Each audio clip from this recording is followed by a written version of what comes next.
On the afternoon of July 9th, 2001, a 13-year-old boy named Cody Clausen carried a bag of camping supplies through the woods near Yellowstone National Park in Wyoming. Cody had come to the woods for a camping trip with his dad and his Boy Scout troop, but about 30 minutes earlier, he had broken off from the main group. They were over at camp, and he had hiked a couple of miles to his dad's truck to pick up some extra camping supplies. And now that he had those supplies, he had turned around and begun hiking back towards the rest of the group. As Cody hiked along, he started to realize that things didn't look familiar, and at some point, he started to wonder, why haven't I actually reached the campsite yet? And at that point, he stopped. He didn't panic, and he just kind of looked around and realized that he actually had left the path. He was not even in an area that he had seen before. And so being a Boy Scout, he kind of stayed calm, and he just turned around and decided he would retrace his steps back to his dad's truck and start again. But as he retraced his steps, he really didn't know where he had come from. And so before long, Cody realized he was totally lost, and he started to panic. Hours passed by as Cody frantically walked around the woods, calling out for help, but not hearing anybody calling back to him. And then as the sun began to set, he also noticed that storm clouds were rolling in. And so this situation was becoming dire very quickly. And then, of course, to make matters even worse, the sky suddenly let loose.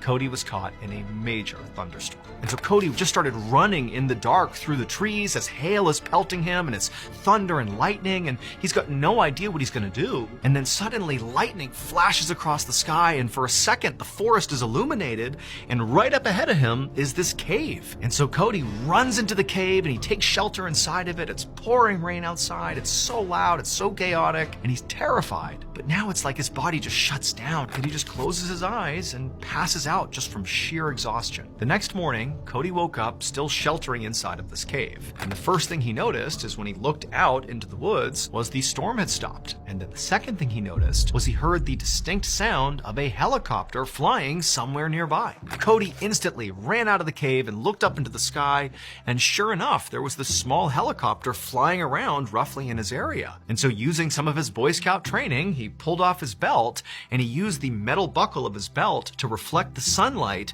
back up at the pilot to get the pilot's attention. And it worked. Before long, he noticed the pilot hovering down lower and lower right over the tree line, looking for a place to land. He sees the pilot actually touching down in a clearing. And so Cody runs over to the helicopter, throws the door open, gets inside, and the pilot just turns around and says, "Good morning." And Cody, at first, doesn't really register what's happening here. He's only just completely relieved that he is going to survive. But then he kind of stops and looks at the pilot, and he can't believe who it is that's just rescued him. The pilot was the actor who had played Han Solo in Star Wars. He was Indiana Jones and had starred in several other major blockbuster movies. It was none other than Harrison Ford.